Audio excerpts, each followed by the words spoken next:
Hey, welcome to the Realine podcast where we talk about your faith, your family, and your money.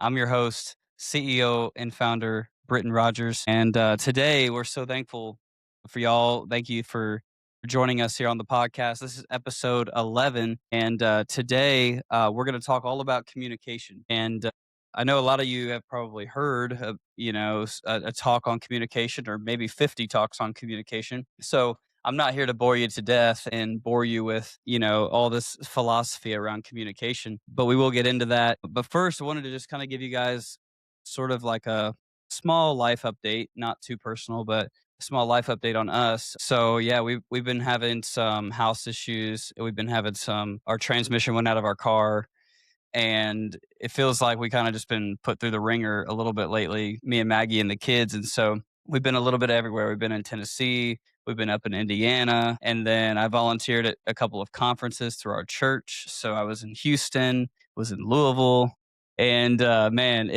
it's been good though. It's been very productive as far as work goes and as far as helping out with conferences, but also kind of deflating when it comes to the personal stuff that's been happening. So we're working through it, and it's taken a little bit to get this podcast recorded because of those things, because of my travel schedule, but we're here. And one of the common themes that especially, man, over the last few months has really been this understanding of good communication. And when I say that, I'm not really picking out one thing in particular, but just a series of different events that have happened over the course of the last few months have really had Maggie and I thinking very, very deeply and very, very hard about what it means to communicate really, really well. And, when I was at other places, other employment places, communication was like top of mind. It just came natural. It was something that was always talked about, even leading up to the point of me going out on my own. um, I've been in good communication circles with people for the most part, whether it's family or whether it's friends or whether it's work. But lately, I've noticed a huge shift in communication, and can't really pinpoint where it comes from. I don't know if it comes from the advancement of AI or if it comes with ChatGPT and all these different AI tools. Like maybe people are just feel more comfortable throwing a response into ChatGPT and responding that way. Or maybe they feel more comfortable communicating and hiding behind a screen or hiding behind a phone, a desktop, an email, a text, not picking up the phone to call at least, right?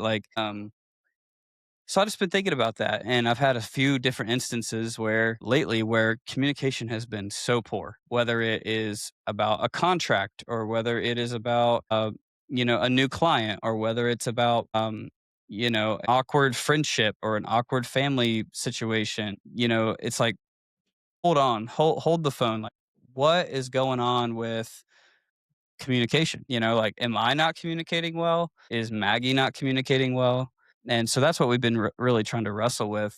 And whether it could even just be examples of like really simple situations. Like I sent a text to someone and said, "Hey, da da da da da da. I need, like, how's this thing going?" And no response for like 3 days.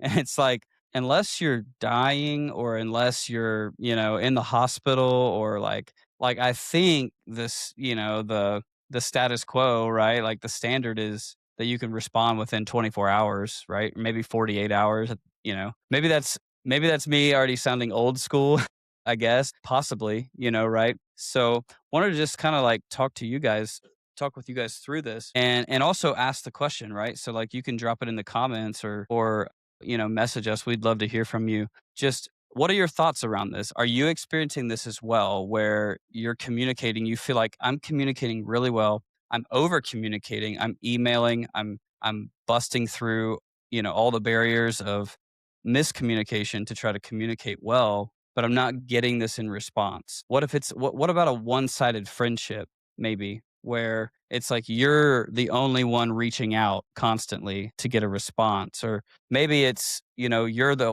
one reaching out about potentially working with a client and they're not giving you any response back. Or there's other situations, right? In business and in personal life, you kind of get the point where I'm going with this. So this podcast is really to just encourage you that even in this day and age where everything can be manipulated, everything can be thrown through chat gpt or other ai tools that are out there, just communicate really really well. Like, over communicate, continue to over communicate. That was some advice that I got early on in my career, was just to communicate really well. And actually it was, the advice given to me was, it's better to over communicate than to under communicate, so that your right hand knows what your left hand is doing, right? So that this side of my brain knows what this side of my brain's doing, so that this side of the relationship knows what this side of the relationship is doing. Good communication goes beyond just responding to a text message or responding to an email. It goes back to, even to ethics, right? And to morals of like, hey, this person reached out to me about such and such thing, or I have a contractual obligation to this person or to this thing, and I'm going to communicate it and honor it, right? I'm going to honor it. I'm going to communicate, whenever things get tough or whenever things get dry. I'm going to over communicate why that those things are happening. And if you do that and don't get a response, it's like, well, why didn't you get a response? Sometimes we think that we've done the best job that we possibly can do, and it still falls short because communication was lacking. I'll give you a good example. So, one of the big things for me that I have to make sure that I do is communicate well when it comes to, when we talk about finance, right? When we talk about reporting, when we talk about making sure that business owners are aware of what's happening in their business, one of the biggest pieces of what we do is meeting with our clients, meeting with our customers. And we want to make sure that we are continually having that time, like every single month, to where we can communicate with them. And that's one area where, like, I've dropped the ball, like, as the leader of this organization, where I've dropped the ball. And that's something that, for example, that we're tightening up on, is making sure that we are over communicating to our customers. Because one of the biggest complaints that I hear about other bookkeeping companies is, I never hear from them. We talk quarterly. I never get my reports. I never get any communication of what's going on. And that's something that we at Realign want to make sure that we kind of nip right in the bud, right? Because we want to be the best in the business. We want to be the best in the business. And I do believe, that we are the best in the business, right? And I can look at the camera and say that with certainty, because of the feedback that we've been getting, especially recently, and adding customers, and being in a position now where we feel like we can say that after over 2 years of being in this business, in this industry. And what separates us is our ability to communicate. I really believe that. I really believe that because our team over communicates, and because we talk to our customers, we message with our customers, we're constantly in communication there, and we don't grow too fast, too big, too fast, to where we can't stay up with it. We can't keep up.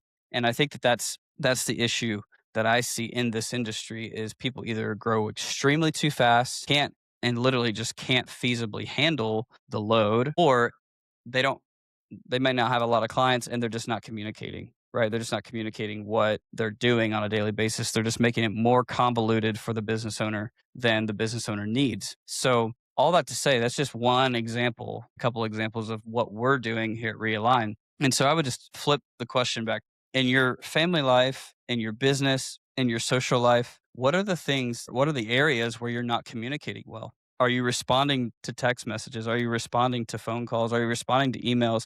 Are you responding to people? Here's one caveat. Don't respond to those sponsored ads, those sponsored messages you get on LinkedIn. I get about 50 of those a day. You don't have to respond to those, okay? But for the most part, like, let's just get better at responding. And that doesn't mean, here's what it doesn't mean, right? Like, it doesn't mean neglecting your family. It doesn't mean being on your phone all the time. It doesn't mean that you're constantly, on this 24/7. That's not needed. Like, that's not needed to communicate effectively. And if you feel like it is, if you feel like, oh man, I've got to be on my phone like 18 hours a day if I want to be able to respond to text messages and emails and like all of that stuff. And so, yes, right now I'm talking to all of you people who have like 80 text messages, unread text messages, or you have 2,000 emails. I've seen multiple phones. I've seen people, extended family, who have all of these notifications on their phone, and it drives me bonkers because I'm like, how much is getting missed in the process? How much and how many things and at what size are you missing either an opportunity or literally maybe it's a financial opportunity, or maybe it's literally just an opportunity to build good rapport and to be someone who is responsive and proactive. And I'll say this, um, you know, being at 2 conferences in the last week, and I was leading room hosting, so breakout sessions at conferences, right? So talk about communication, right? Like communication is so important, especially when you're dealing with another church's home team plus bringing your own team. And I've been doing this now on the side, just volunteering, doing this conference work for a few years now, probably 4 or 5 years. And one thing that really stands out to me is when you have a good team that you're working with, the level of communication is on point. And it just flowed so well at pretty much at both conferences where things were getting over communicated. I would much rather be annoyed with over communication and be like, okay, we didn't really need to talk about that one little thing, rather than there be no communication and everybody's wondering what is going on, right? If you can literally dial in your communication and take it up a notch with your boss at work, with your family, your immediate family, your extended family, and those around you who are asking you for things, maybe they're asking you for help or advice. Man, what a way to stand out and emulate what Jesus did. Think about Jesus and all the people that were crowding him all the time, right? All the people that were trying to get to him. And what did he do? Did he turn him away? No, he didn't turn him away. He didn't turn him away. He welcomed him. I think about Bob Goff. If y'all know Bob Goff, there's a viral video clip of Bob Goff talking about he accidentally his cell phone number accidentally got put out on the web, and actually at the end of his book he put in his phone number at the end of one of his books. And so he gets like hundreds of text messages a day or hundreds of phone calls a day. And if he has 5 minutes, he'll answer the phone and he'll communicate and help that one person through it. There was an interview done with him about this, and the interviewer asked him, they said, like, how do you handle all this? Like what is why like why did you put your personal cell phone number in the back of this book? And Bob Goff is like, listen, he's like, I've been blessed. And he's like, there were people that took a chance on me. And so like, why wouldn't I try to you know, give them 5 minutes of my time to help them through a problem? And while I thought that that was a little crazy, because I was like, man, I couldn't imagine answering my phone all day long to answer people's questions, I still thought like, man, what a great example of communication. What a great example of someone who's communicating well, not only with his team and his family, but with random strangers who are around him, who are poking and prodding at him for information and for advice and for recommendations and like all of this. And so if you haven't seen that video, I'd go encourage you to watch it on here on YouTube. But what if we were those kinds of people who had our hands open to what God wants from us? If we were people who had our hands open to responding well, to communicating well, to talking to others, to being open. Now, there's obviously a time and place for us to work and to sleep and be with family and like all of those things, right? But during our workday, like what if we just changed the narrative a little bit? What if we just tweaked things just a little bit to say, you know what? I'm going to communicate with every person I come in contact with today. I'm going to do it extremely well. And I'm going to be exhausted at the end of the day, especially you introverts out there. I'm a huge introvert. You might never know that about me, but I'm a huge introvert and I'm worn out at the end of the day after talking to a bunch of people. But I think after being in this industry for almost 10 years, I think the thing that has gotten me here, the thing that's gotten me out on my own away from corporate America, has been my ability to communicate and to over communicate. People actually love that. Like there's people out there that really love that and will reward that if you can just literally show up every day to your job, show up every day for your family, and over communicate extremely well. So enough of that. I've probably beat a dead horse by at this point. If you haven't gotten the message, maybe restart and rewatch. But man, I just want to encourage you guys. I know this is a little bit of a shorter podcast, no guest today, but this is just from me to you. It's like even when times get hard and you're going through things like like right now, like with a transmission issue, we've got a big house issue that I'm not going to mention on here. You know, it just kind of feels like we've been put through the ringer. But your ability to communicate extremely well and extremely straightforward and extremely respectful is going to take you farther than you can ever imagine. And I think that God is really going to bless you and take care of you if you can communicate well, you're honoring to others, and you're honoring to Him. Thanks. We'll see you soon.